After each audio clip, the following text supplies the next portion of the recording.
Hello friends, welcome back to my channel.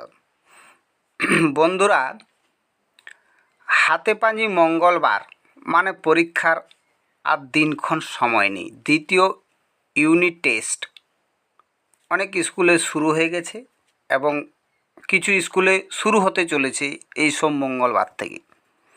তাই আমি কিছু প্রশ্ন উত্তর তোমাদের জন্য নিয়ে এসেছি।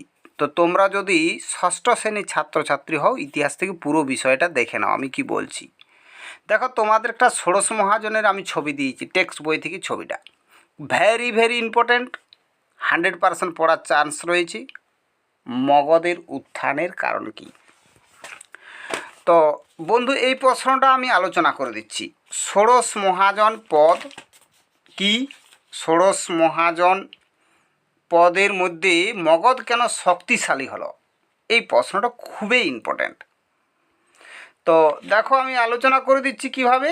তোমরা এইভাবে লিখবে। ষোড়শ মহাজন পদ জৈন ও বৌদ্ধ সাহিত্য থেকে আমরা জানতে পারি খ্রিস্টপূর্ব ষষ্ঠ শতকে ভারতীয় উপমহাদেশে 16টি ছোট বড় রাজ্যের বিকাশ ঘটেছিল। এদের একত্রে বলা হয় ষোড়শ মহাজন পদ। তো মগধ শক্তিশালী হওয়ার কারণ কি? নাম্বার 1-এ লিখবে, মগধ কী হতো?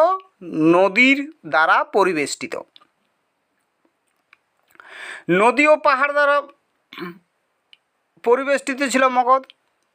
তো বাইরের শত্রুর আক্রমণ থেকে মগধ সহজেই বেঁচে যেত। তারপরে উর্বর পলিমাটি, গঙ্গা নদীর পলিমাটি এই অঞ্চলকে কৃষিতে শক্তিশালী করে তুলেছিল। নাম্বার 3, যুদ্ধের অস্ত্রশস্ত্রের সাথে সাথে হাতির সরবরাহ। মগধের খনিগুলিতে অনেক হাতি পাওয়া যেত জঙ্গলগুলিতে, আর খনিজ সম্পদও পরিপূর্ণ ছিল। খনিজ সম্পদ একটা পয়েন্ট করে নেবে তোমরা, সেখানে লোহা তামার খনি পাওয়া যেত। স্থল ও জলপথে বাণিজ্য, এই একটা পয়েন্ট করবে তোমরা। এই 5টা পয়েন্ট করলেই তোমরা 5 নম্বরটা অনায়াসে পেয়ে যাবে। তো বন্ধু, এছাড়া অন্যান্য সাজেশনগুলো হচ্ছে তোমাদের কেমনভাবে হবে না, বজ্জিরা কেন শক্তিশালী হয়েছিল, চতুরাশ্রম কি, পঞ্চমহাব্রত কি, তারপরে তোমাদের ইম্পর্ট্যান্ট ত্রিপিটক কি, অর্থশাস্ত্র সম্পর্কে লিখো। আর খুবই ইম্পর্ট্যান্ট হতে চলেছে হাতিগুম্ফা শিলালেখ।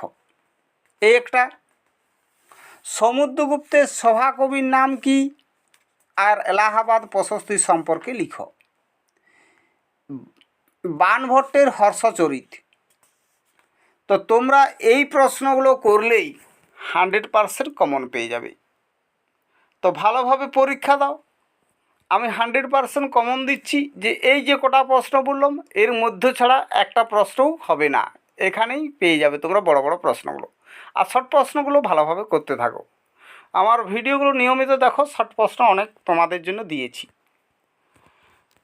তোমাদের সুস্থতা কামনা করে ভিডিও ত্যাগ করছি। পরের ভিডিওর জন্য অপেক্ষা করো। এটা 100% একটা দিয়ে গেলাম ইতিহাস সাজেশন ষষ্ঠ শ্রেণীর জন্য। তো আশা করি তোমাদের পরীক্ষা খুব ভালো হবে।